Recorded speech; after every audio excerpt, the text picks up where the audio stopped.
All our respected distinguished panelists and all dear students, welcome back to this session.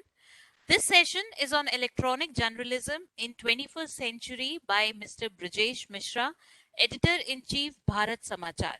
So we warmly welcome Mr. Brijesh Mishra among ourselves.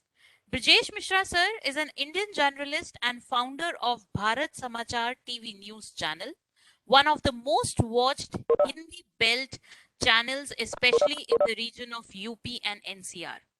In his career span of over 2 decades, he has served in various roles in print, web, and TV with brands like Swatantra Bharat, Amar Ujala, NIT, Amrit Prabhat, News 24, and ETV.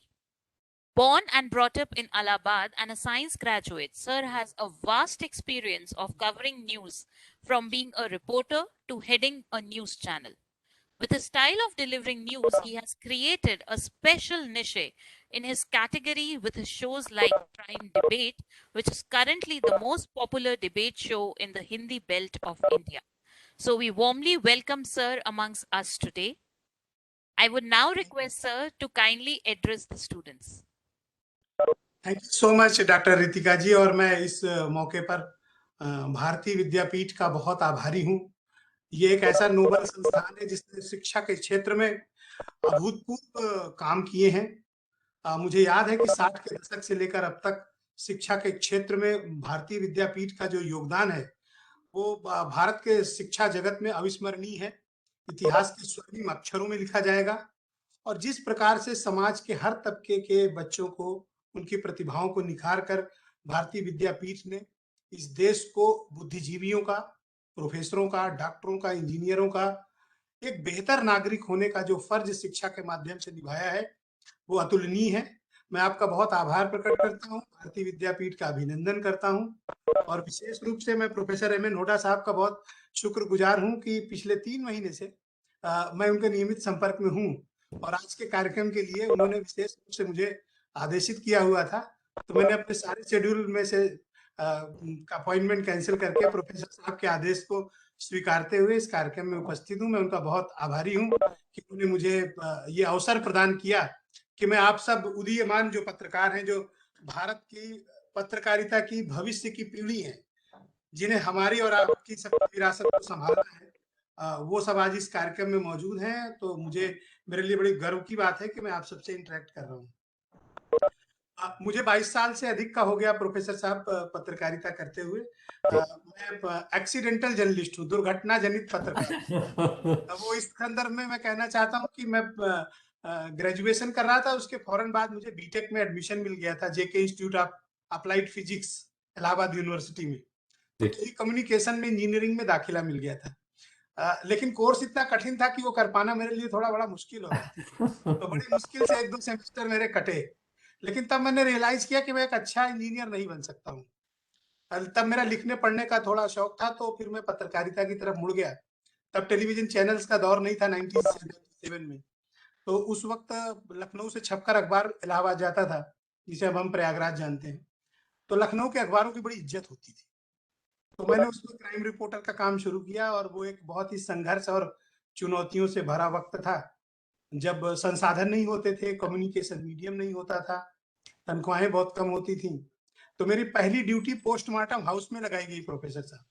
Oh great. तो मुझे लाशें गिनने का काम दिया गया था। So challenging, crime reporter के रूप में जब मैं पोस्टमार्टम हाउस जाता था, दिन में 15-20 डेड बॉडीज थी, तो कैसे डेथ हुई, किसकी डेथ हुई, क्या क्राइम हुआ, उनके फैमिली वाले भी आते थे, उनसे ही बात करते। तो शाम को आके मैं अपने अखबार के लिए रिपोर्ट्स तैयार करता था क्राइम की इलाहाबाद में। तो एक अद्भुत दौर था और उस दौरान पत्रकारिता सिखाने वाले भी संपादक थे, सीखने वालों का भी जज्बा था और हम लोग साइकिल से चल के पत्रकारिता इलाहाबाद के भीतर किया करते थे। ग्रेट। तो ये उस दौर की बात है। तब सैलरी कितनी मिलती है बहुत कोई इंपॉर्टेंट मसला नहीं होता था। तब मुझे 1200 रुपए मिलते थे 1997 में। और जब मुझे सैलरी मिलती थी प्रोफेसर साहब, तो मैं अपने को इलाहाबाद का सबसे अमीर आदमी मानता था। ग्रेट। 1200 रुपए खर्च कैसे किए जाएं? आप 10 रुपए का डोसा खा सकते हैं, 12 रुपए का छोला भटूरा खा सकते थे। बाकी पैसे आप करेंगे क्या, क्योंकि और कोई खर्चे थे नहीं। और हम लोग थोड़ा गांव के बैकग्राउंड से आए थे, तो शहर का कोई ऐसा शौक था नहीं। तो 1200 रुपए मेरे लिए बहुत बड़ी रकम होती थी। आज मेरी सैलरी बहुत है, लेकिन अब मुझे वो 1200 वाली फीलिंग आती नहीं है जो उस करेक्ट वक्त करेक्ट, आती थी। दोस गोल्डन डेज। हाँ, गोल्डन डेज थे, तो Correct. बहुत ही अच्छा वक्त था। फिर तकनीक में परिवर्तन शुरू हुए और परिवर्तन के साथ फिर टेलीविजन चैनल्स सन 2001 के बाद से आना शुरू हुए। माध्यम बदलता गया, चीजें बदलती गई, और फिर आया इलेक्ट्रॉनिक मीडिया का दौर, जिसको मैं मानता हूं कि ये फॉर्मली 2002 के आसपास से स्टार्ट हुआ और इस वक्त ये पीक पर है। तो इलेक्ट्रॉनिक जर्नलिज्म ने पत्रकारिता के क्षेत्र में क्या उल्लेखनीय उपलब्धि हासिल की, कम्युनिकेशन चैनल्स को कैसे फास्ट किया, सूचनाएं लोगों तक कैसे संप्रेषित की, ये एक बहुत महत्वपूर्ण मसला है। मैं ये मानता हूँ सर कि बच्चों को, जो भी आज स्टूडेंट्स हमारे साथ मौजूद हैं, उनको बजाय इस बात के कि इलेक्ट्रॉनिक जर्नलिज्म है क्या, इससे पहले उनको तकनीक के बारे में भी खूब अच्छे से जानकारी लेनी चाहिए। क्योंकि अगर हम तकनीक के साथ जुड़ेंगे तो यकीन मानिए कि आप पत्रकारिता के उस आयाम तक पहुंचेंगे जहां आने वाले वक्त में चीजें और परिवर्तित होंगी। जब 5G आ जाएगा और ठीक से लॉन्च हो जाएगा, उसके बाद पत्रकारिता में और बदलाव आएंगे, पत्रकारिता के समक्ष चुनौतियां भी आएंगी। तो मैं आज जितने भी स्टूडेंट्स मौजूद हैं उनसे ये कहना चाहूंगा कि आप पत्रकारिता के साथ साथ पत्रकारिता में बदलती तकनीक के बारे में भी विचार करिए, क्योंकि तकनीक और पत्रकारिता आप दोनों एक दूसरे के साथ जुड़ चुके हैं। जो प्रिंट मीडिया में नहीं थी, अब वो television media, social media, digital media के साथ वो तकनीक जुड़ गई है। तो आप तकनीक का भी ध्यान रखें और तकनीक को भी अपने साथ अपनाएं, उसको जानिए, समझें, उससे दूर मत भागे। एक टेलीविजन चैनल कैसे चलता है, कैमरा कैसे काम करता है, स्टूडियो फंक्शन कैसे होते हैं, पैनल कंट्रोल रूम जिसको पीसीआर कहा जाता है वो कैसे काम करता है, मास्टर कंट्रोल रूम कैसे काम करता है, स्टूडियो ऑपरेशंस कैसे होते हैं, न्यूज रूम ऑपरेशंस कैसे होते हैं, किन सॉफ्टवेयर पे चलाए जाते हैं, उनके तरीके क्या होते हैं, सैटेलाइट कम्युनिकेशन क्या होता है। तो ये सब चीजें हमें जाननी चाहिए और इसके प्रति हमारी जिज्ञासा होनी चाहिए कि हम किन सॉफ्टवेयर पे एडिट करते हैं, किन सॉफ्टवेयर पे ब्रॉडकास्ट होता है। तो ये सब अगर आप लोग जानेंगे तो आपके कैरियर में ये आपकी बहुत मदद करेगा। मेरा कहने का तात्पर्य ये है प्रोफेसर साहब की स्टूडेंट्स को ये समझना चाहिए कि हमें तकनीक से भागना नहीं है, तकनीक को अपनाना है और तकनीक के साथ कंधे से कंधा मिलाकर पत्रकारिता के क्षेत्र में नए जो आयाम स्थापित हो रहे हैं हमें उनको अपनाना होगा। तभी हम एक बेहतर पत्रकार बन पाएंगे। और बेहतर पत्रकार अब वही है जिसमें संप्रेषण की क्षमता हो, जिसमें कम्युनिकेशन स्किल हो, आप टेक्नोलॉजी का बेहतर इस्तेमाल करते हुए अपनी बातें ज्यादा से ज्यादा लोगों तक कहें। मिसाल के तौर पर ट्विटर जैसी टेक्नोलॉजी आपके पास मौजूद है, जहां पर आप चंद शब्दों में बहुत बड़ी बातें कह के लाखों करोड़ों लोगों तक अपनी बात पहुंचा सकते हैं, जैसे जो हम लोग करते हैं। और आजकल डिजिटल मीडियम इतना ताकतवर हो गया है कि आप मोबाइल नया टीवी है, mobile is the new television. Correct. अब हर आदमी, आप देखते होंगे कि अधिकांश वक्त अपने मोबाइल फोन पर बिताता है और अब मोबाइल एक पर्सनल टीवी हो गया। तो आपको, यानी आने वाले वक्त में आपके समक्ष चुनौतियां क्या आ रही हैं कि अब एक मोबाइल रखने वाला व्यक्ति एक पर्सनल टीवी कैरी करता है, तो आपको उसके हिसाब से अपनी जो भी कम्युनिकेशंस न्यूज के हैं, करंट अफेयर्स के हैं, डिबेट शोज के हैं, या दूसरे आप डॉक्यूमेंट्रीज बनाते हैं, तो उसको कैसे रोचक बनाएं कि कोई व्यक्ति अपने मोबाइल पर आपके समाचार को देखे। तो आने वाला दौर हमें इस बात को प्रेरित करता है कि smartphone is the new television. बड़ा टेलीविजन ढेर सारे लोग देखते हैं, घरों पे देखते हैं, लेकिन उसको कंज्यूम कम करते हैं लोग, उसके दर्शक कम होते जा रहे हैं। मैं टेलीविजन में होते हुए भी ये बात आपसे कह रहा हूं कि यस, टीवी के दर्शक कम हो रहे हैं। तो टीवी के दर्शक शिफ्ट कहां हो रहे हैं? मोबाइल पे हो रहे हैं। तो आने वाला दौर किसका है? मोबाइल का। तो आपको कुछ ये सोचना चाहिए कि हमें ऐसा क्या करें कि आने वाले समय में मोबाइल पर आपकी न्यूज, आपके डिबेट शोज, आपके इंटरव्यू, आपके पब्लिक शोज, आपकी डॉक्यूमेंट्रीज, जन जागरण, पब्लिक अवेयरनेस के प्रोग्राम्स, ये लोग कैसे अपने मोबाइल पर देखें। ये आने वाले समय में चुनौती होगी। दूसरी चुनौती, इस वक्त हम लोग स्टैंडर्ड डेफिनेशन के फॉर्मेट में काम करते हैं, जो नॉन एचडी फॉर्मेट कहते हैं इसको। अब हाई डेफिनेशन फॉर्मेट है, इस वक्त इंडिया में आ चुका है, एचडी मॉड कहते हैं। थोड़ा मैं सर टेक्नोलॉजी के बारे में इसलिए बताना चाहता हूं ताकि स्टूडेंट्स को अवेयरनेस रहे जरूर। कि जिस क्षेत्र में जा रहे हैं वो किस तकनीक पर आधारित है और दुनिया के दूसरे मुल्कों में उस तकनीक पर कितना काम हो रहा है। बिल्कुल। अभी भारत में हम लोग HD फॉर्मेट में काम करना शुरू कर रहे हैं, न्यूज में, करंट अफेयर्स में भी, एंटरटेनमेंट में हम पहले आ गए। लेकिन जब से OTT आया है, अब आपका कंटेंट बहुत अच्छा है, ये प्राइमरी बात है। सेकेंडरी बात यह है कि आपके प्रसारण की क्वालिटी क्या है। HD फॉर्मेट है, HD फॉर्मेट है, या अल्ट्रा HD में चले गए, 4K 8K में चले गए, कहाँ गए आप? तो आने वाला वक्त आपको अल्ट्रा HD मोड का है। दुनिया के दूसरे मुल्कों पर, स्पेशली यूरोपियन कंट्रीज पे प्रोफेसर साहब, अल्ट्रा HD मोड पे चैनल शिफ्ट हो चुके हैं, जिसको 8K टेक्नोलॉजी कहते हैं। I see. यानी वो आपको ऐसा है कि आपको 3D का एहसास कराएगा कि जैसे आप मैच, फुटबॉल मैच चल रहा है तो आप वहां स्वयं मौजूद हैं। कहीं कोई घटना चल रही तो इस इवेंट को आप खुद रूबरू उसके एक रेसे को देख पाने की स्थिति में। तो हमें HD और अल्ट्रा HD फॉर्मेट के बारे में भी बच्चों को, स्टूडेंट्स को समझना चाहिए। आने वाला दौर वो है, और आने वाला दौर 5G का है, जो हमको 8K से कनेक्ट करेगा। और आने वाला दौर जो इस वक्त अभी आप पूरा एक सिलसिला उठा के देखें, तो पहले दौर था कि आप खबरें बताते थे, टेक्स्ट फॉर्मेट में होती थी, तो लोगों को टेक्स्ट पसंद थे। फिर थोड़ी टेक्नोलॉजी बढ़ी तो फोटोग्राफ्स आ गई, तो लोगों की जागरूकता फोटोग्राफ पे गई। अब जब से 4G आया है, आप देखें, चाहे यूट्यूब हो, चाहे फेसबुक हो, चाहे OTT मीडियम्स हो, अब वीडियो ऑन डिमांड की पॉपुलैरिटी बहुत बढ़ गई टेलीविजन न्यूज चैनल्स पे। अब आने वाला दौर इससे बड़ा है। आने वाले दौर में हर चीज 8K मोड में चाहिए, रिकॉर्डेड नहीं चाहिए, अब वीडियो लाइव चाहिए। ये एक नया बदलाव है जनता में। इस बदलाव को हम लोग कैसे भांपते हैं कि पब्लिक को चाहिए क्या? हमसे जो जुड़े हुए लोग हैं, हमारे यहाँ जो व्हाट्सएप नेटवर्क पे, फेसबुक नेटवर्क पे, सोशल नेटवर्क पे, या हमारे वेबसाइट के नेटवर्क पे जुड़े हुए लोगों की डिमांड्स जो न्यूज और करंट अफेयर के बारे में जनरेट हो रही है, वो इस नई पीढ़ी के लिए सर चुनौती है। इन्हें वो चीज डिलीवर करनी है कि news then and there live mode with great quality, और निष्पक्षता के साथ, सत्यता के साथ, फैक्ट के साथ। वो दौर चला गया जब पत्रकार कुछ भी कह के निकल जाता था, दर्शक और जनता मान लेती थी कि सही ही होगा। अब तो फैक्ट चेक आपका ऑनलाइन हो जाता है। तो आपको अपने फैक्ट चेक पे ध्यान रखना है, टेक्नोलॉजी पे ध्यान रखनी है, सच्चाई पे ध्यान रखनी है, और पत्रकारिता को व्यवसाय मत मानिए। ये एक पैशन है, ये एक जुनून है। जो ये कहते हैं कि पत्रकारिता मेरा व्यवसाय है, मैं उनसे असहमत होता हूँ, क्योंकि व्यवसाय की तरह आप इस काम को कर ही नहीं सकते। इसकी कुछ प्रतिबद्धताएं हैं, इसके जोखिम है, आपको जोखिम उठाने हैं। हम लोगों ने जोखिम उठाया, उसके परिणाम भुगत रहे हैं। आप लोगों ने देखा होगा, खूब अच्छे से छापे पे पड़े हम लोग के यहाँ। तो वो जोखिम है।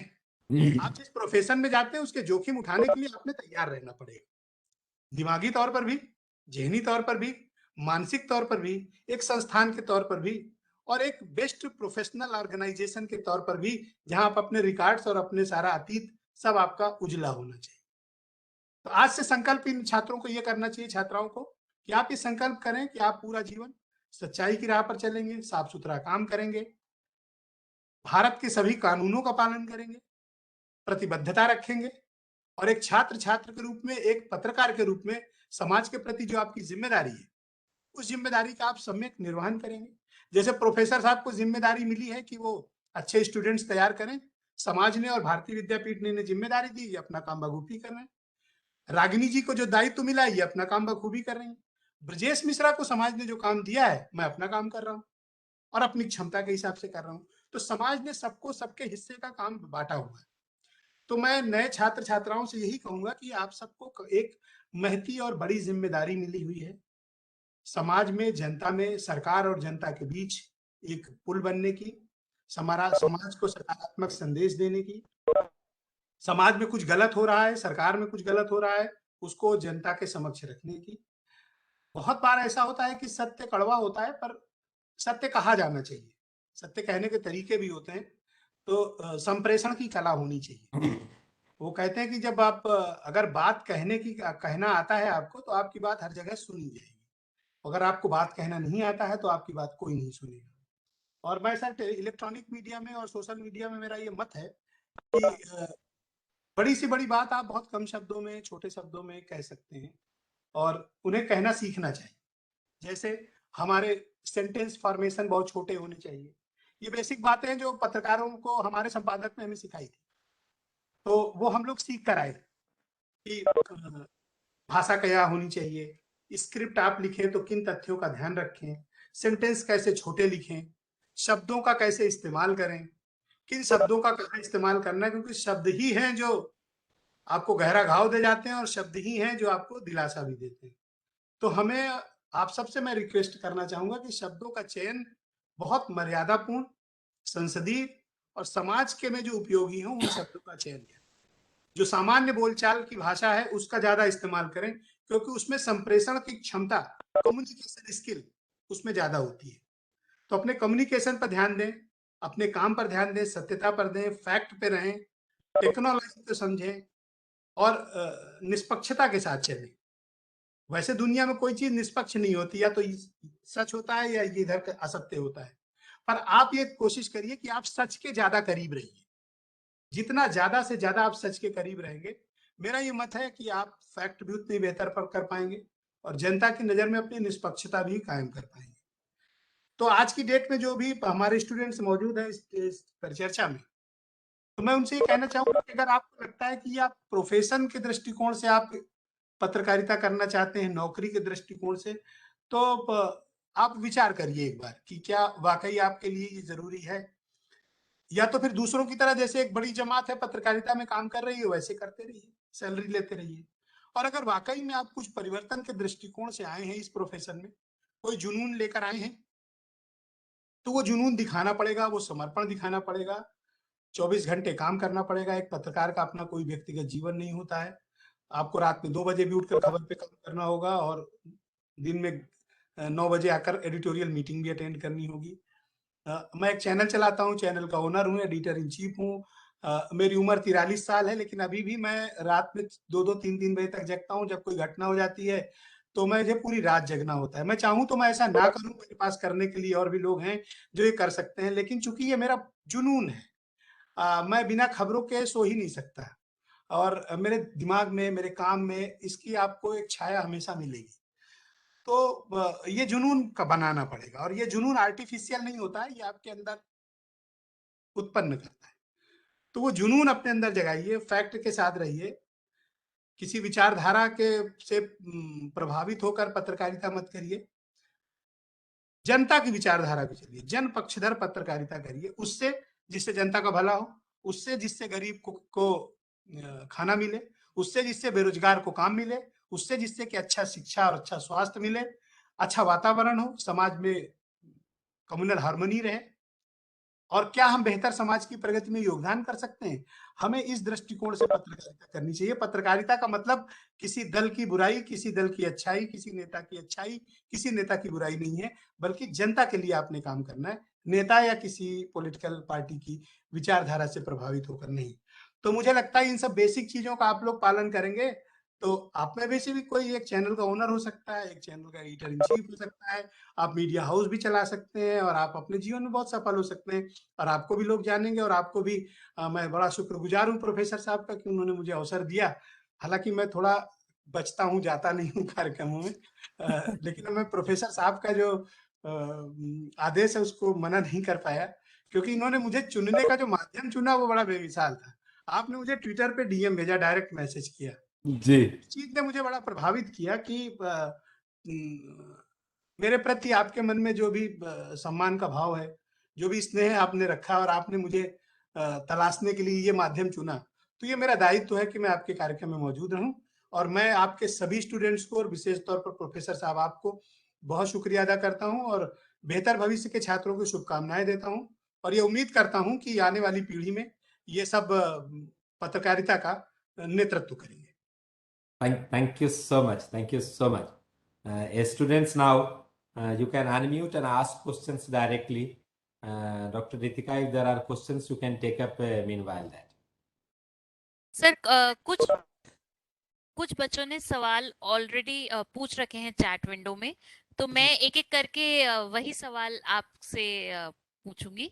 Please go ahead. जी सर, सबसे पहले बच्चे जानना चाहते हैं ये टैबलॉइड जर्नलिज्म या जिसको येलो जर्नलिज्म कहते हैं, उस बारे में आपके क्या विचार हैं? देखिए, टैबलॉइड जर्नलिज्म का ये दौर यूरोप में हुआ करता था, ये वहाँ ज़्यादा चलता था। जी। भारत में ये बहुत कम था। लेकिन जितनी भी असत्य खबरें होती हैं, झूठ खबरें होती हैं, कोई प्रोपेगेंडा होता है, बिना फैक्ट के खबरें होती हैं, किसी विचारधारा से, किसी उद्देश्य से, किसी को सफलता और असफलता दिखाने के उद्देश्य से जब कोई फेक न्यूज़ प्लान की जाती है, दैट इज़ येलो जर्नलिज्म।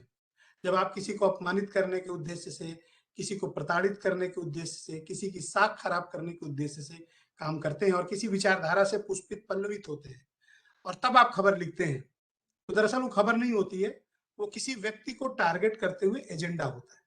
और आजकल दर्शक और दुनिया इतनी समझदार हो गई कि लोग जान जाते हैं कि खबर क्या है और एजेंडा क्या है।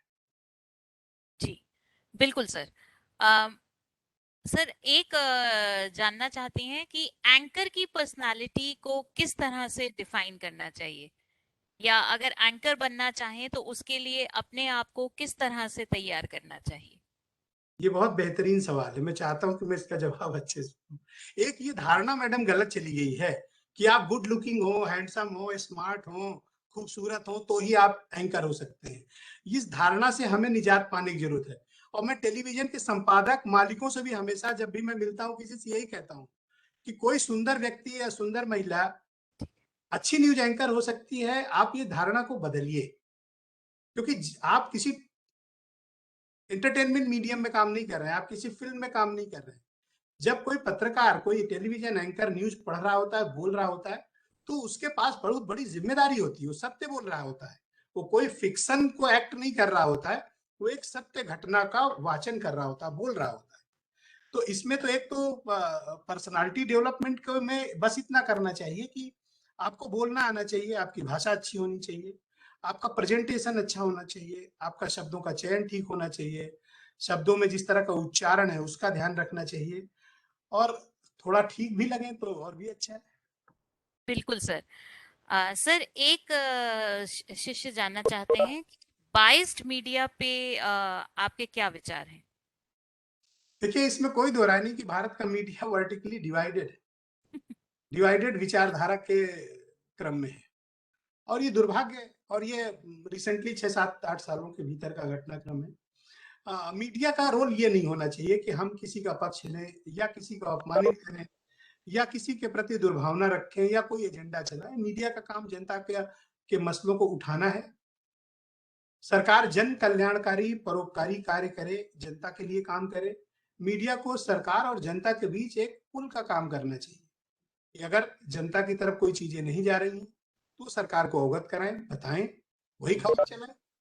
और सरकार अगर कोई अच्छा काम कर रही है, जन कल्याणकारी कर रही है, परोपकारी काम कर रही है, तो वो जनता तक उसका लाभ ज्यादा से ज्यादा कैसे पहुंचे, इस दृष्टिकोण से भी पत्रकारों को काम करना चाहिए। पर ये दुर्भाग्य है, अभी हर चीज का एक फेज होता है, इसका भी एक फेज है। कुछ वक्त बाद आप देखिएगा कि ये फेज बदलेगा भी। बिल्कुल sir. Sir, can I ask? Yes बेटा, sure, go Sir, ahead. sir, I have 3 questions. अब आप पहले आप अपना नाम बताएं मुझे। सर, मेरा नाम रोहिताशु है। ओके। सर, मेरे 3 क्वेश्चन है। एक तो पहला है, अगर आप एक कंटेंट राइटर बनना चाहते हैं तो आपको क्या दिमाग में रखना चाहिए अपने कंटेंट को लेके, ताकि वो पब्लिक पर मैक्सिमम इम्पैक्ट डाले और वो अपनी रिपोर्ट को भी अच्छे से कह पाए। बहुत अच्छा सवाल है आपका रोहिताश्वर। वो कंटेंट राइटिंग में आप 3-4 चीजों का बहुत ध्यान रखें। एक तो आपको लिखते समय क्लैरिटी होनी चाहिए कि आप क्या लिखना चाहते हैं। आपके दिमाग में स्टोरी लाइन का एक फ्रेम तैयार होना चाहिए कि आप कोरोना की त्रासदी के बारे में लिखना चाहते हैं तो आपके दिमाग में विचार क्या है। तो पहले अपने विचारों के कन्वर्सेशन को अपने दिमाग में चलाइए कि आप क्या लिखना चाहते हैं। अपने थॉट प्रोसेस में क्लैरिटी लाइए। उस क्लैरिटी के बाद फिर आप सेंटेंस शुरुआत कहाँ से करना चाहते हैं। जब आप कोई आर्टिकल पढ़ते हैं तो सबसे प्रारंभिक चीज है जो दर्शक या पाठक देखता है, ओपनिंग लाइंस कैसी हैं, वही आकर्षण का केंद्र होती हैं। तो आप जब पहला पैरा लिखें तो पहले पैरा में आप अपनी उस आर्टिकल की आत्मा उतार दें जो आपके मन में चल रहा होता है, 3 लाइन में, 4 लाइन में, 5 लाइन में। तो आपका विजन क्या है उसमें, वो पहले 5 से 6 लाइन में क्लैरिटी होनी चाहिए। अगर आप शुरुआत के 5-6 लाइनों में क्लैरिटी नहीं ला पाए तो यकीन जानिए कि वो आर्टिकल लिखे जाने के योग्य नहीं है, या फिर आप खुद कंफ्यूज हैं, लिखना नहीं चाहते। दूसरा विषय, मैंने अभी ओपनिंग स्पीच में बात कही कि शब्दों का चयन अच्छा होना चाहिए, सामान्य बोलचाल के शब्दों का चयन करिए, सेंटेंस फॉर्मेशन बहुत छोटे रखिए, और शब्दों का चयन करते वक्त ये देखें कि उनकी उपयोगिता कितनी है। कहीं ऐसा तो नहीं कि आप जहां पर कड़े शब्द की जरूरत नहीं वहां बहुत कठोर शब्दों का इस्तेमाल कर रहे हैं, या जहां बहुत कठोर शब्द चाहिए आप लचीले शब्दों का इस्तेमाल कर रहे हैं। तो सेंटेंस फॉर्मेशन, शब्दों का चयन, थॉट की क्लैरिटी और कंटेंट को लेकर आपके दिमाग में क्या चल रहा है, इन 4 बातों का आप ध्यान रखेंगे तो मुझे उम्मीद है आप एक अच्छी स्क्रिप्ट लिख लेंगे। Thank you sir. जो दूसरा क्वेश्चन था सर, ये था कि अगर एक आपको आज के टाइम पे जितना मैं न्यूज एंड ऑल सब देखता हूँ, तो उसमें क्या रहता है, जो भी अगर कोई जर्नलिस्ट है, या तो वो छोटा या बड़ा, अगर वो किसी एक पर्टिकुलर पावरफुल पर्सनैलिटी के खिलाफ अगर वो कुछ भी बोलता है, तो वो उसकी जान पे दिक्कत आ जाती है, या फिर काइंड ऑफ थ्रेट हो जाता है। तो मतलब एक फियरलेस जर्नलिस्ट कैसे बन सकता है कोई? देखिए, डर सबको लगता है, लेकिन आप जिस प्रोफेशन में आए हैं उसमें से डर को अलग करना पड़ेगा। आपको पता है कि मैंने 22 साल में न जाने कितने आईएएस, आईपीएस हमारी खबरों पे या खुलासों पे जेल गए या सस्पेंड हुए, कितने मंत्रियों की कुर्सियां गई, कितने माफिया जेल गए, कितने अपराधी जेल गए, या आज भी हम जो काम करते हैं किसका नुकसान हो रहा है हमें पता ही नहीं। हम खबर चलाते चले जाते हैं और बढ़ते चले जाते हैं, हमें एहसास नहीं होता कि हमने किसका कितना नुकसान कर दिया है, किसका पॉलिटिकल कैरियर, किसका प्रशासनिक कैरियर, किसका पुलिस का कैरियर, समाज में किसी और का कैरियर, या कितना फायदा या नुकसान हुआ। हमें उसका अंदाजा तब होता है जब वो रिटर्न में हमारे पास आती है वो चीजें। खतरे हर जगह है, मैंने शुरुआत में भी कहा कि ये जोखिम भरा काम है, इसलिए आप इसको एक पेशा मान के आए हो तो आप अपनी राह बदलिए। ये एक जोखिम भरा काम है, आपको अपनी सच्चाई की राह पर चलना है, अपना काम ईमानदारी से करना है, किसी का पक्ष नहीं लेना है, जो सच है उसके सबसे करीब रहना है। यकीन मानिए कि आप पर ना कोई हमला करेगा, ना आपको कोई परेशान करेगा, ना आपके प्रति कोई दुर्भावना रखेगा। हाँ, थोड़े बहुत चीजों के लिए तैयार रहना चाहिए, जिसके लिए हम लोग हैं, रहते भी हैं और उसको झेलते भी हैं। वो तभी हो सकता है जब आपका चरित्र उजला हो, आपका काम उजला हो, आपका व्यक्तिगत और सार्वजनिक जीवन उजला हो। आज भी इतने काम करने के बाद भी मैं अकेला चलता हूँ, मैं और मेरा ड्राइवर चलते हैं साथ में। हमें तो कोई पुलिस सिक्योरिटी नहीं है, हमें तो बहुत लोगों से खतरा है, लेकिन इन खतरों को उठाना आना चाहिए। जोखिम उठाएंगे तभी तो आप आगे बढ़ेंगे, अगर जोखिम नहीं उठाएंगे तो आप कैसे बढ़ेंगे। आप जैसे सड़क पे चलते हैं तो ये भी तो एक जोखिम है कि पता नहीं कब एक्सीडेंट हो जाए, कौन सी गाड़ी आपके ऊपर से निकल जाए। आप घर पे बैठे हैं, वो भी एक जोखिम है, पता नहीं कब छत गिर जाए। तो जोखिम समाज में हर जगह है। जिस काम में आप हैं वो एक बहुत पवित्र काम है, एक पवित्र काम है, और इसके जोखिम भी हैं। तो अगर आप इस पेशे में आ रहे हैं तो इसके जोखिम के लिए तैयार रहिए। हाँ, थैंक यू सर। बस लास्ट क्वेश्चन है कि जैसे बहुत सारे लोग बोलते सब हैं सवाल कि आप ही पूछ लीजिएगा। सर आखिरी है बस। Okay, go ahead. सर वो पिछली क्लास में रह गया था, पाशा सर से पूछना था।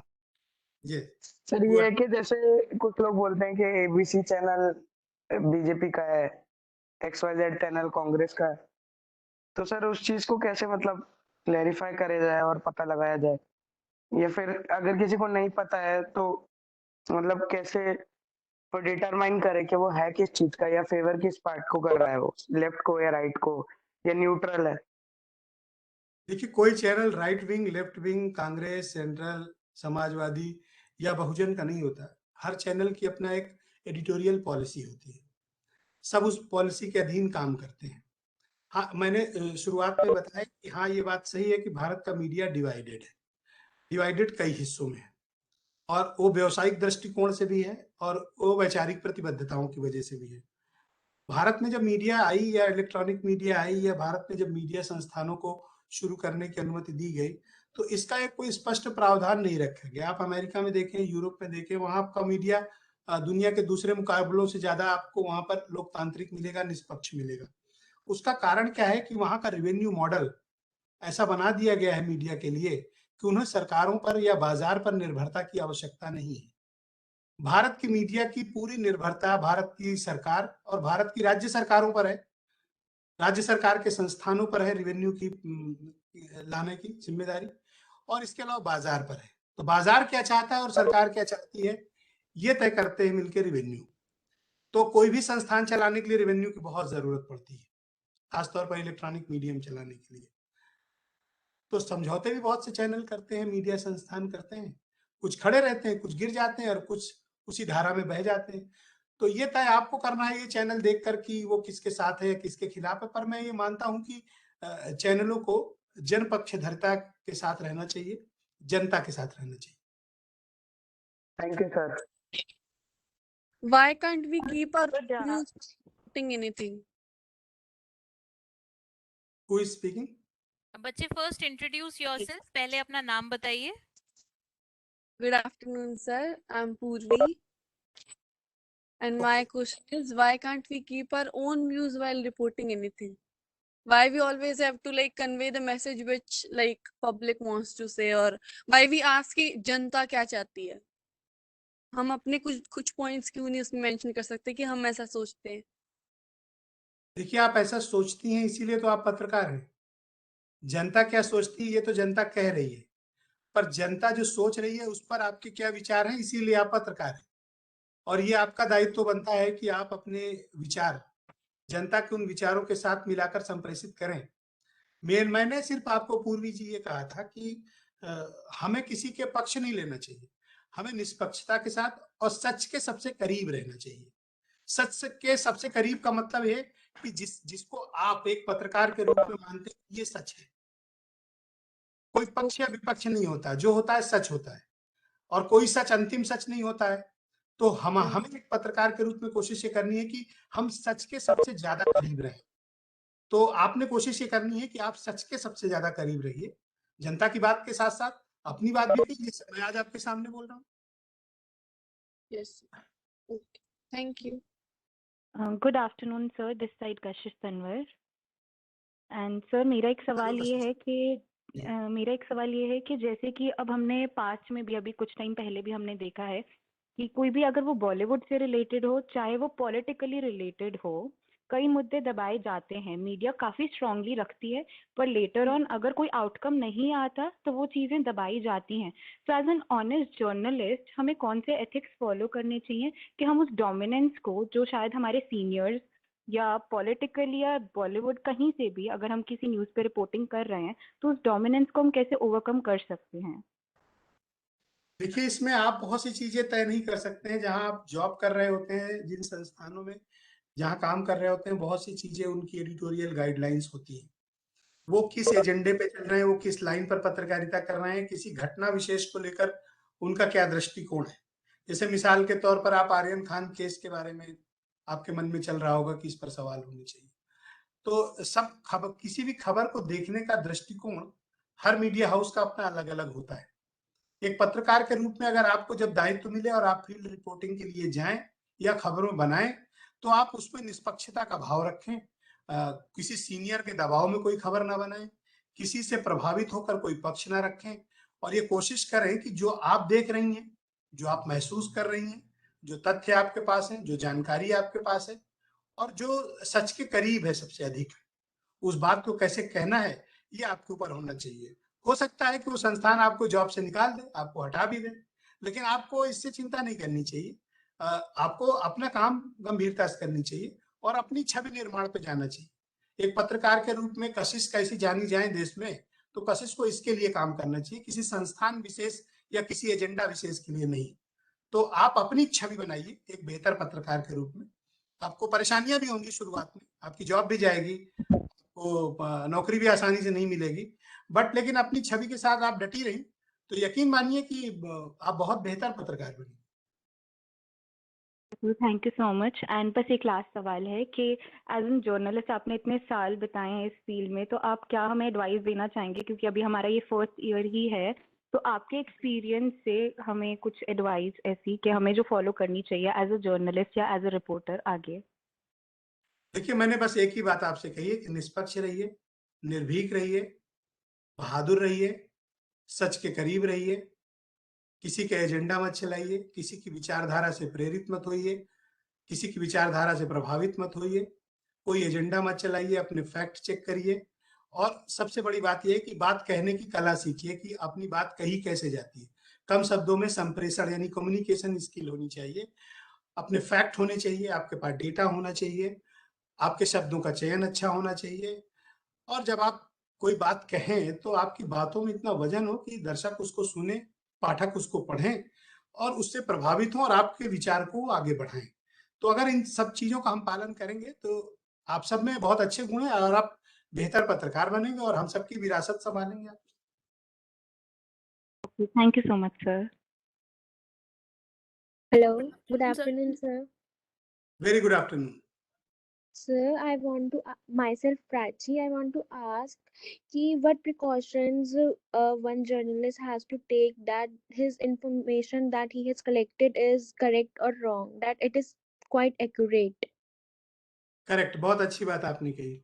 देखिए, इस समय अपने फैक्ट चेक करने के आपके पास बहुत से माध्यम है। पहले जब हम लोग 1997 90s में जर्नलिज्म करते थे, तब ये गूगल टाइप की कोई चीज होती नहीं थी। तब हमारे पास इंफॉर्मेशन कलेक्ट करने के कोई और सोर्स होते नहीं थे। इंटरनेट जैसी चीजें उपलब्ध नहीं होती थी। अगर होती भी थी तो 100 रुपए प्रति घंटे के साइबर कैफे चलते थे। आप लोग तब शायद पैदा नहीं हुए रहे होंगे जब साइबर कैफे का बिल्कुल दौर सर, सही था। कह रहे हैं आप। साइबर कैफे का दौर था और मैं इलाहाबाद में रिपोर्टिंग करता था। तो जब मैं साइबर कैफे जाता था तो उस वक्त रेट हो गए थे 80 रुपए घंटे प्रोफेसर साहब। तो मैं मेरे पास ज्यादा पैसे खर्च करना अच्छा नहीं लगता था, तो मैं 40 रुपए निकालता था, तो मुझे 30 मिनट मिलते थे और 128 केबी की स्पीड रहती थी, तो वेबसाइट भी डाउनलोड नहीं होती थी जल्दी। लेकिन तभी से मुझे टेक्नोलॉजी से लगाव था और हम लोग कोशिश करते थे कि चीजें सीखें। तो आज के दौर में तो पूरी दुनिया डिजिटल मौजूद है। आप अपने फैक्ट कभी भी वेरीफाई कर सकते हैं इंटरनेट के माध्यम से, किताबों के माध्यम से। खूब पढ़ते रहिए, लिखते रहिए, दूसरों के आर्टिकल्स पढ़िए, जो एडिटोरियल पेजेस हैं दुनिया भर के अखबारों के, जो आपके पास ई पेपर्स के रूप में उपलब्ध हैं। तो ये तो आप लोग के लिए गिफ्ट है डिजिटल मीडिया में, इंटरनेट पे, कि इन सब का सब्सक्रिप्शन लीजिए और पढ़िए, खूब पढ़िए, दिन भर पढ़िए, जब मौका मिले तब पढ़िए। बजाय मोबाइल पर दोस्तों के साथ चैटिंग करके, अनावश्यक बात करके समय को जाया करने के, पढ़िए, पढ़िए और सिर्फ पढ़िए। जितना ज्यादा पढ़ सकते हैं उतना ज्यादा पढ़िए। गांव की खबर भी पढ़िए और वाशिंगटन में क्या हो रहा है ये भी पढ़िए। पर गूगल पे अगर हम जैसे देखते हैं तो सबके डिफरेंट पॉइंट ऑफ व्यूज हैं, तो हम कैसे मतलब पता लगा सकते हैं कि कौन सा जगह पे एक्यूरेट लिखा हुआ है और ये वाली इंफॉर्मेशन रॉन्ग है? देखिए, एक्यूरेट की कोई वेबसाइट नहीं होती है। आपको तमाम वेरियस पॉइंट्स पे जाना पड़ेगा, कई बार कई जगह फैक्ट चेक करने पड़ेंगे, और जहां पर वो फैक्ट सबसे कॉमन दिखे आपको वो सच मानना होगा, और उस वेबसाइट को या उस लिंक को आप कोट कर सकते हैं कि वहां ये बात कही गई है। जैसे हम लोग पहले करते क्या थे कि जब कोई खबर लिखते थे तो ये लिखते थे कि इतिहासकार रामचंद्र गुहा ने अपनी किताब में ये लिखा, तो हम वहां उस चीज को इंटरप्रेट करते थे, उसको निकाल के वहां चस्पा कर देते थे। तब वो फिजिकल दौर था हम लोग के टाइम में, 90s में। तो आपके सामने तो पूरा रखा हुआ, आप उस वेबसाइट को कोट कर दें कि इस वेबसाइट के इस लेख में ये बात इस लेखक ने कही। सिंपल सी बात। Sir sir good evening. Very good evening. Sir मेरा नाम यश है and I am faculty in media studies department. Sir मेरा आपसे सवाल है कि आप बार बार एथिक्स के बारे में बात करें कि हमें अपने फैक्ट्स चेक सही रखने चाहिए, एथिकल नॉर्म सारे हमें देखने चाहिए। Sir what is your opinion on TRP और ethics, which one is more important? जैसे अगर हमने अभी पीछे रिपब्लिक का केस देखा हंसा ग्रुप और आपका बार्क के साथ, सो आपको क्या लगता है उसके के लिए कि मतलब क्या वो एथिकली वो करेक्ट था या फिर एथिक्स ज्यादा इंपॉर्टेंट है या हमारी टीआरपी रेस ज्यादा इंपॉर्टेंट है? टीआरपी कतई इंपॉर्टेंट नहीं है और कोई पत्रकार टीआरपी से सहमत नहीं होगा, विशेष तौर पर मेरे जैसा पत्रकार, जिसके लिए पत्रकारिता कोई पेशा नहीं है, कोई पैसा कमाने का माध्यम नहीं है। हम तो समाज की सेवा करने, समाज ने जो मुझे दायित्व तो एक पत्रकार के रूप में दिया है, किसी को आईएएस बनाया, किसी को चीफ मिनिस्टर बनाया, किसी को प्राइम मिनिस्टर बनाया, किसी को प्रोफेसर हुडा बनाया है और किसी को यश बनाया है। तो मुझे जिस काम के लिए बनाया है वो काम टीआरपी का नहीं है। मेरा काम है पत्रकारिता, जो मैं करता हूँ। मेरा ही मानना है वो तब भी गलत था, आज भी गलत है, वो आगे भी गलत होगा। एक ही चीज है जो जीवन भर आपको अपने साथ रखनी है, वो है कि आपके जीवन मूल्य, आपके पत्रकारिता के मूल्य, जिसे आप एथिक्स कहते हैं। तो ये एथिक्स अपने साथ जीवन भर रखिएगा। एथिक्स के साथ कभी समझौता मत करिएगा। परिस्थितियां हो सकता है कि आज आपको लगे कि आपकी जॉब चली गई, आप परेशान हैं, पर यकीन मानिए कि आने वाला समय बहुत अच्छा होता है और ईश्वर जो करता है वो अच्छे के लिए करता है। बस आप अपने एथिक्स, अपने मूल्यों के साथ बने रहिएगा। अपनी विचारधारा में कोई परिवर्तन मत करिएगा। आप जो सोचते हैं आपके नजरिए में, तो अपना नजरिया हमेशा ठीक रखिएगा और एथिकल रखिएगा। समाज में वही आगे गया है जो एथिकल रहा है, जो उन्होंने एथिक्स तोड़ के समाज में आगे गए हैं। जिन सज्जन का या जिन चैनल का आप जिक्र कर रहे हैं उनके बारे में इस वक्त क्या धारणा है, मैं क्या तो बोलूं।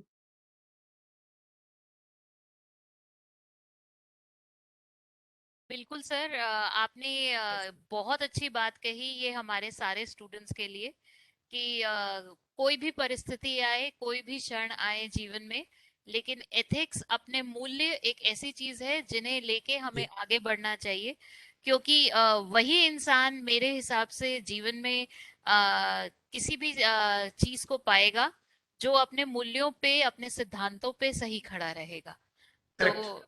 बिल्कुल, तो इसी के साथ हम सर का शुक्रिया करेंगे कि सर ने अपने इतने बिजी टाइम में से भी हमारे लिए आज कुछ टाइम निकाला और हमारे इन आगामी पत्रकारों के लिए मैं कहूंगी कुछ वक्त निकाला। अब मैं हुडा सर से रिक्वेस्ट करूंगी कि सर को ज्यादा कुछ नहीं, पर हम सर को एक थैंक यू तो कर ही सकते हैं। Thank you so much, Mr. Brajesh. I know you have been so busy today. अपनी सारी व्यवस्थाओं के बावजूद भी आपने मुझे somehow अपने व्यस्त शेड्यूल से टाइम दिया, हमारे बच्चों को इंस्पायर किया, और हम चाहेंगे कि ये हमेशा जब भी आपको वक्त रहे बच्चों के साथ थोड़ा इंटरेक्शन उनके लिए एक बड़ा मोटिवेशन, उनको आगे वाले मैं सहमत हूँ और आपके बच्चों ने मुझे बहुत प्रभावित किया, आपने बहुत अच्छे से पढ़ाया उनको। थैंक सबके यू सवाल बहुत सो अच्छे मच। थे। अब दो बातें जो आपने कही वो बहुत अच्छी, कल मैं बच्चों के साथ डिस्कस कर रहा था कि कोई बात कहने का सलीका अगर आ जाए, हुनर आ जाए, तो जो भी बात हो वो लोग सुनेंगे। और दो पंक्तियां मैंने कल सुनाई थी कि कौन सी बात कहाँ कैसे कही जाती है, ये हुनर हो तो हर बात सुनी जाती है। तो ये बहुत कंटेंट राइटिंग में बहुत इंपॉर्टेंट है जो सर ने आज आप सब लोगों को बताया। और दूसरी बात जो ब्रजेश जी ने बताया, अपने एक्सपीरियंस के बेसिस पे निष्पक्षता होनी चाहिए। हमें न तो बैलेंस करने की जरूरत है, न ही किसी का साइड लेने की जरूरत है। हमें अपने फैक्ट, अपने एक्यूरेसी पे ध्यान देने की जरूरत है। जब मैं छोटा था और स्कूल के पीरियड में तो मैं अखबारों के लिए कॉलम लिखता था। उस जमाने में दो पंक्तियां लिखी थी कि न स्याही के हैं दुश्मन, न सफेदी के हैं दोस्त। न स्याही के हैं दुश्मन, न सफेदी के हैं दोस्त, हमें तो आईना दिखाना है, दिखा देते हैं। आपने बहुत अच्छी बातें और बहुत अच्छे एक्सपीरियंस इस पे शेयर किए हैं। So thank you so much, Brijesh ji, and we'll meet again. And we look forward having more sessions like this fruitful for our students. Thank you so much. Professor Hooda बहुत बहुत शुक्रिया। रितिका जी आपका भी धन्यवाद। मैं बच्चों से बस यही कहना चाहूंगा कि गलत गलत होता है और सच सच होता है, तो आपको सच के साथ रहना है और एथिक्स के साथ रहना है। बहुत बहुत शुक्रिया, धन्यवाद। मैं उम्मीद करता हूँ कि दोबारा हम लोग जल्दी मिलेंगे। Oh, sure. Sir. Thank you, sir. Thank you so much. So, dear students, that was Mr. Brijesh Mishra, a senior journalist who took out time from his busy schedule today. So, with now, we will first, before starting with your online chess tournament, I will, Yash sir is already there with us. And in case all of you have the queries related to the contest, the final cut, students, you had queries related to the contest of the final cut. You can ask all the queries directly to Yash sir right now. He is there with us. And we have also circulated the Google Sheet for your attendance. Yesterday, many students were asking me, ma'am, when is the sheet circulated? We missed it, therefore we are marked absent. So we have just passed the Google Sheet in the chat window. All of the students mark your attendance. All this attendance will be graded in your NUS marks. So over to you, Yash sir. Students, you can ask your queries regarding the contest. Thank you so much, Parul ma'am, and good afternoon, everyone. Do you have any kind of doubt regarding the final cut? Any queries, any questions you can ask me? Also, although I have cleared maximum doubts and I have even shared the schedule on your WhatsApp number regarding the team number and allocation of the date. So if you have any kind of doubt, please let me know. Good afternoon, sir. Good afternoon, Sanya. Sir, I asked you about the Group 11 extension. So did you have a word? Okay. Just give me a couple of minutes. We'll figure this out and we'll let you know. Okay, sir. Thank you.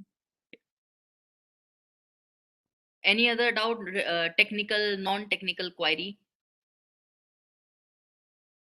Regarding the chess tournament, you can ask Parul ma'am, and I appreciate Yes, if you take. about chess tournament is not compulsory. If you're interested in chess tournament, you can participate. Ma'am, But I think the registration date was till yesterday only.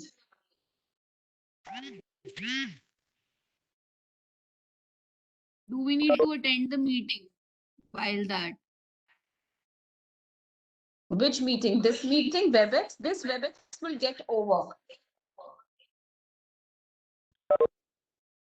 Okay, any This query? WebEx meeting will get over once the chess will start.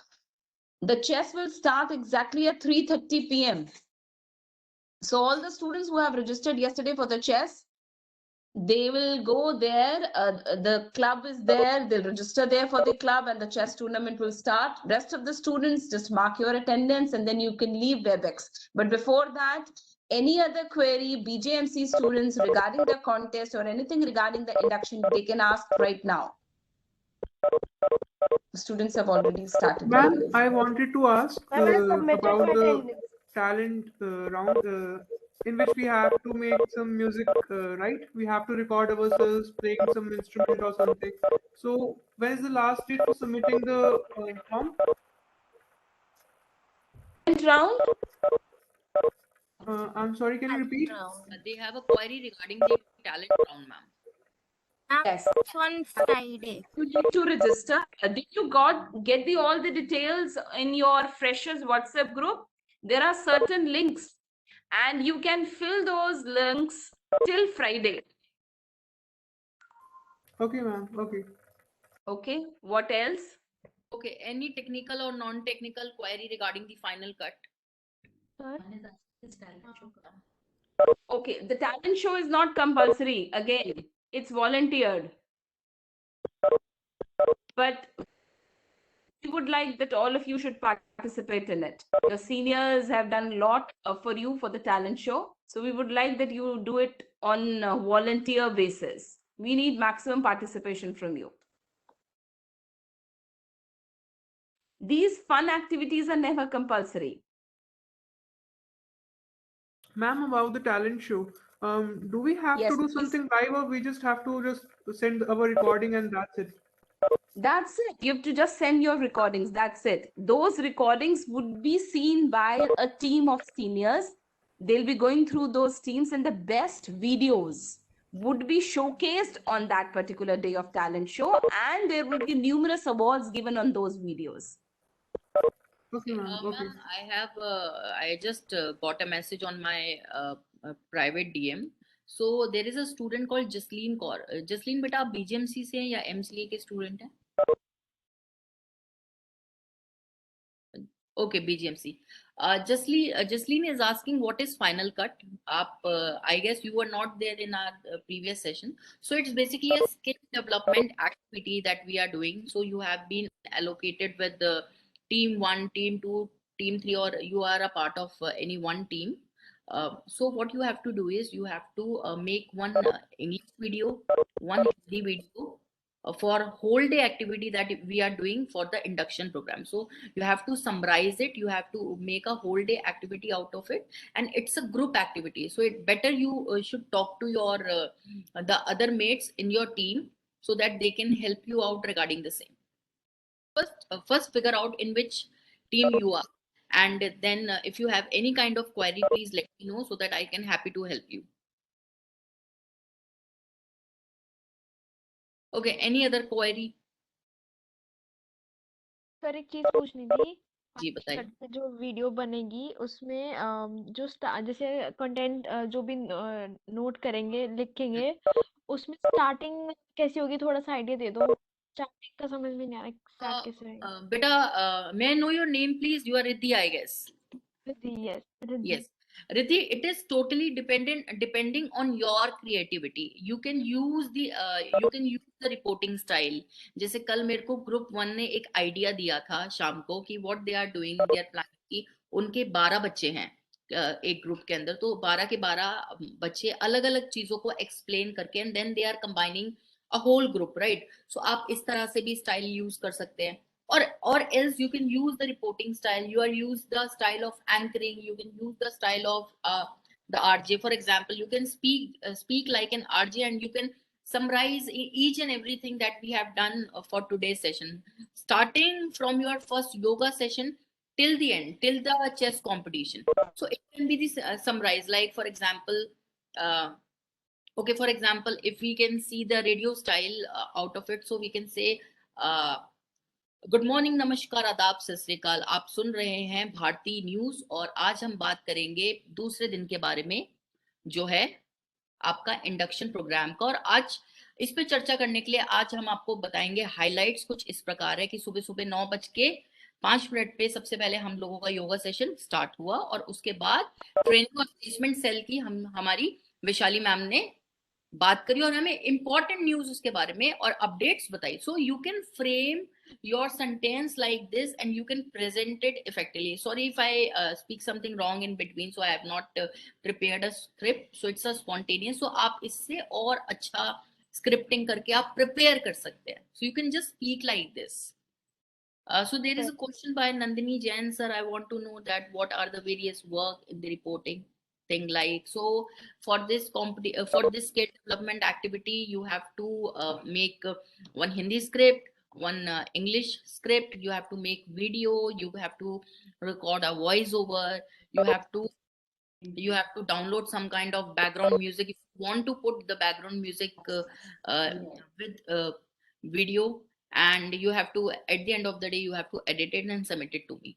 For the submission, I either you can just WhatsApp me the compile file on my number and I'll save it in my computer, or else I will be sharing you the Google link today or by today evening or tomorrow morning positively. So you can just go and click on that link and upload your video as per your convenience. So the last date is 28th, right? Yeah, the last date is 28, but if if one or two team has already done this work, they can submit us priorly so that we can also we also should have some time for watching that video and making out some judging criterias and just seeing this. Okay, any other query? So in talent show video, the dance video, we can choose any of the song now. Yes, Yes. And in fashion, we can choose any of the outfit. Yes, it should be decent, Vache. It should be decent, both the song and the fashion theme, whatever you choose, it should be decent so that we can show it to your friends. It can be shown on the platform where all your family members, your faculty members, they watch and enjoy. It should be decent and you can select anything. It's absolutely your choice. Okay, thank you, ma'am. Okay. Participate in more than one talent Yes. show? Yes, you can participate in more than one, but at the max, you can participate in 3 talents. You can participate more than one, but at max 3. You can do it simultaneously because otherwise it will be very difficult for the seniors to judge for the best. Okay, any other query for the final cut? So for today, in case you have taken screenshots of the yoga, because today, yes, sir, I think group 3 and 4 have to make presentations for today. They have to do the reporting for today. So group 3 and 4, I think you have taken screenshots for the yoga that happened in the morning. In case you fail to do so, you can take it from me. But for the chess, now the tournament which is going to happen, you ask your friends to take the screenshots of what the chess tournament, so that those screenshots you can involve in the presentation. I think I'm right, sir? Yes, ma'am. Even if you don't have any kind of images for that is basically taken from this platform, you can even use the different kind of images taken from the online sources. So, ma'am, there is a query by Divya Verma. Sir, how can I participate in singing competition? Ritika ma'am and Parul ma'am, please address this question. For the talent show? Yes, for the talent show. Okay. Bache, there is a link which is being shared with you on your freshers WhatsApp group. In that link for the talent show, there are separate ideas. I mean, you can participate for the dance, music, dramatics, fashion. So in case you have to participate in the music, you select the music and you have to the music video.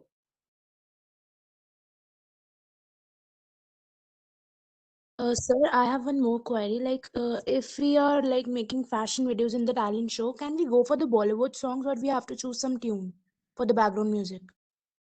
That you asked your seniors only. That's the best thing you asked your seniors. That much of peculiarity, this is between you and your seniors. Okay, ma'am. Okay. Okay, but for the fashion reels, so much of peculiarity we do not know. Because this is the entire thing from your seniors to you people. We are just the coordinators. We know the basic things, what they want from you. Right? Yes, ma'am. Thank you. Okay, bache, best of luck. Anything else?